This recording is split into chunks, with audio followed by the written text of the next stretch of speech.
কাররামনা বনি আদম, আমি বনি আদমকে সম্মানিত করেছি, তাদেরকে আমি মর্যাদা দিয়েছি, তাদেরকে আমি যত মর্যাদা দিয়েছি আমার কোন সৃষ্টিকে এত মর্যাদা দেই নাই। পড়েন সুবহানাল্লাহ।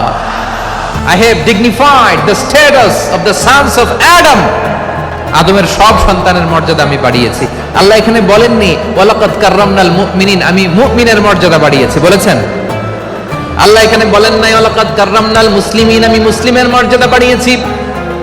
আল্লাহ বলেছেন ওয়ালাকাদ কাররামনা বনি আদম, আমি বনি আদমের সম্মান বাড়িয়েছি, হোক সে মুমিন কিংবা কাফের, মুসলিম কিংবা মুশরিক, আস্তিক কিংবা নাস্তিক, আরব কিংবা অনারব, যেই হোক না কেন আদম সন্তান সবগুলার মর্যাদা বাড়ায় দিয়েছে কে? সবার মর্যাদা আল্লাহ বাড়িয়েছে, মানুষ হিসেবে মর্যাদা। বিশ্বনবী সাল্লাল্লাহু আলাইহি ওয়াসাল্লাম ইহুদির লাশ দেখে দাঁড়িয়ে গেলেন। সাহাবারা বললেন ইয়া রাসূলুল্লাহ, আপনি দাঁড়ালেন যে, এটা তো ইহুদির লাশ। বিশ্বনবী বললেন আওয়ালাইসাত নাফসান, এটা কি মানুষ নয়? এটা হোক ইহুদি হোক খ্রিস্টান, এটা তো মানুষ, আমি মানুষ দেখে দাঁড়িয়েছি। I salute the humanity, আমি মানবতাকে সম্মান করেছি। পড়েন সুবহানাল্লাহ।